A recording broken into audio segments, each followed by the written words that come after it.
Hey, what's going on, everyone? So for tonight, guys, I want to talk about this 93 Supra. It just went through the Amelia Island auto auction. That's a mouthful, so I hope I got it all right. It just went through for, get this, $173,000. To be exact, $173,600, I believe is the exact dollar amount. I actually came across this bit of news on Instagram, and I think Facebook. I wasn't even sure if it was accurate at first, but it's been verified. It's legit. It went through, I want to say, Friday or Saturday, hammered down $173,000+, guys. And it was only about maybe a month ago, I want to say in February, there was another record that this one just broke for a red Supra that I think went through auction for $121,000. And I think that's actually sitting at a Toyota dealership somewhere in this country. So these cars are going up fast, and they're going up a lot. So for today's video, I want to talk about what this means for people like me that own a Supra, and where this is end up going. Is it a bubble? What is going on? What's causing this? So let's dive right into it, guys. So what does this mean that this Supra just went through the auction $173,000+? People like myself that own a Supra, does that mean I just go sell mine for six figures? No.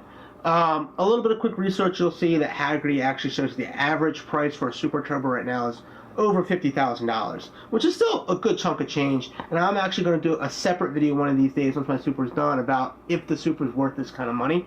But for tonight, we're just going to stick into what's going on in the market, why these prices are going the way they're going, and what we can expect with other Supra owners. I know SuperspeedersRob just did a video on this, and he's actually thinks it's the right time for him to sell his Supra.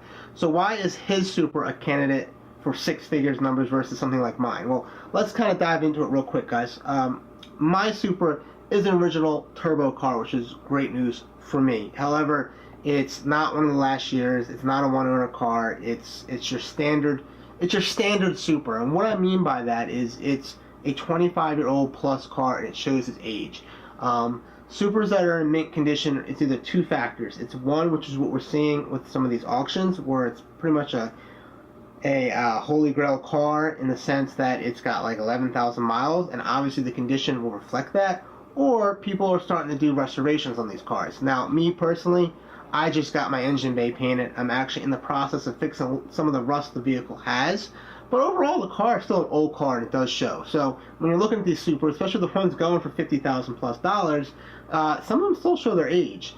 So let's dive into. So what's the difference from most people that have a Supra versus these gems that are going for six figures plus? There's a couple of variables you got to keep in mind.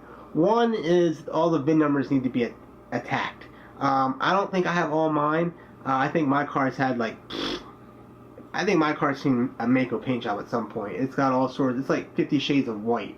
My Supra. But if you have original paint, if you have all VINs intact, if you have like a black on black Supra, you have original 6-speed, they're going to start getting the attention of collectors, and that's kind of where this is going. This is starting to get to the point where collectors are noticing these cars, and they want to grab a hold of them for they really take off. So what does that mean for the rest of us?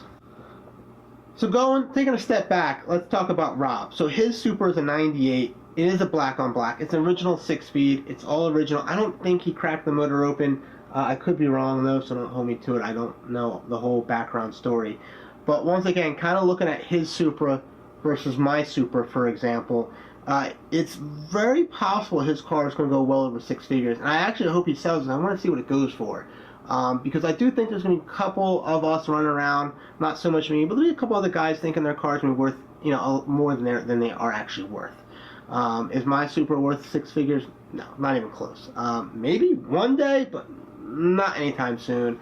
My car, for example, once again, kind of comparing it to Rob, mine's an original turbo, but it's an auto, so that hurts it a lot from a collector standpoint, although I have a manual transmission in it, and I'm trying to get the T56 put in it as well. Another thing is, my car, I haven't actually examined the whole body to see if it has all the VINs intact. I don't believe it does. That's another big thing. I know Rob mentioned in his video that he's actually trying to get a hold of his original bumper, and that's going to be a key thing. Now, what's going to be interesting is I want to see if he puts his through an auction, how it's going to go, because I don't believe he's returning to stock. I just think he's going to say to the potential new owner that this car can easily be returned back to stock. But I'm curious because modified Supras still sell well, but I don't know. I don't see how they would compete with like an all original car in the six-figure plus range. So let's see if Rob actually lists it, when he lists it, and what it sells for. I think that's really going to dictate a lot. I still think that some Supra owners might be a little inflated with their prices now. I think everybody's going to start running to sell these things potentially. But you have to keep in mind that if you think your car is going to demand six figures, there's some real key ingredients to that formula, if you will. Once again, all the VIN numbers. Is the original 6-speed? Is the original turbo? Is it left-hand drive? That's another thing, guys. If you actually look at the left-hand drive cars versus the right-hand drive cars, it's roughly a $10,000 price difference. But we have been seeing a fluctuation in prices for quite a bit now, guys. I've been seeing people at Supers going for $25,000 for right-hand drive NA. So it wasn't that long ago that was a much cheaper vehicle. So I want to talk about, I think, what's on everybody's mind right now. Why? Why is this happening? I think it's because of two reasons. I think because it's been talked about for a while. I mean, everybody's been talking about the Supra being a collector's car for years. It's one of the reasons why I got my car. It's because I came to the conclusion that, I wanted my next car to hold its value, if not go up in value. I learned the hard way, and I have a Mustang as well, and I love it. I put some good money and a lot of time into it, and that has its own pluses to it. But I look at it, it's not worth much now. Mustangs are high production cars. Yes, they're relatively easy to modify. The aftermarket support for them is insane. But if I'm going to put my time and money into something, I'm trying to be a little smarter about it. So people have been talking about this car being a collector's car forever. And we already know some of the formula there with that. We have some Hollywood fame. We have a classic design. I mean, it's arguably one of the best looking Japanese cars of all time. I mean, people make that statement, and it's something that you could argue. Obviously, there's other great cars made from Japan, especially from the 90s, including the R34. I personally have a soft spot for the 3000 GT, but you even have some of the new contenders coming out, which is kind of leading into the next big factor here, guys, such as the newer body GTR, the R35. You have a new NSX that came out not that long ago, and obviously there's been a lot of talk about this new Supra, and I think that's the major reason why we're seeing a spike in prices, is because, I'm just going to go out and say it, I think this car is a letdown to the MK4. I've done another video on it. Once again, I'll make it real short about this particular topic. I love the new Supra. I just don't think it should have been called the Supra. I think it should have been called anything else. I think it's going to be an awesome car per se. It's no Supra, guys. And I don't want to spend too much time onto it, but to keep it short and sweet, I mean, just look at the power. It's just not competing at all. So I think that's a big factor. I really do. I think this new Supra came out. I think it kind of revved the brand of Supra back up, so everybody's talking about it all over again, and it's just not filling that hole. I think if they came out with a real legit Supra, I don't think it would have hurt the value of the MK4 because there's such a time lapse between the two.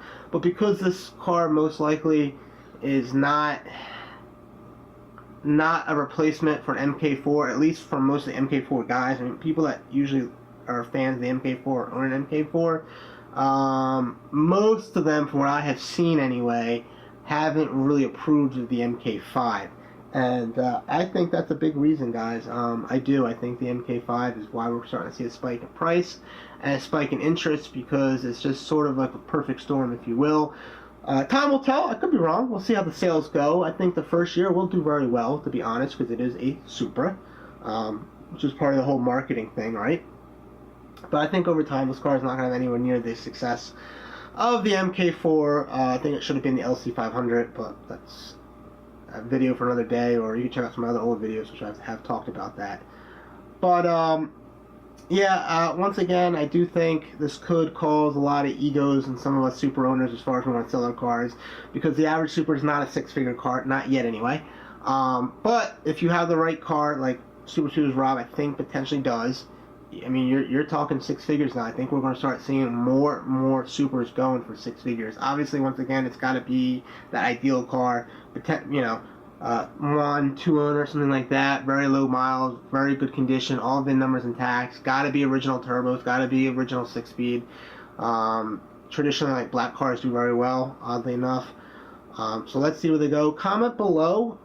Tell me what you guys think. What you think of this $173,000+ Supra that just went through auction. Is it a bubble? Do you think they're worth it? And you know, what's next for these cars? And that's it. I think we'll wrap up the video. If you like this video, please hit the like button. You want to see more videos like that, go ahead and smash that subscribe button. I have more content coming out on my own Supra that I'm finishing up right now. It should be ready for spring. I'm getting the body work done, as I mentioned earlier. I'm dropping in my motor, my trans, and this car will be getting tuned and on the road, and I'm going to have a ton of content coming out. So make sure you hit that subscribe button. I'll see you guys next video. Have a fantastic night. I'm out. It's true, baby, won't you let the light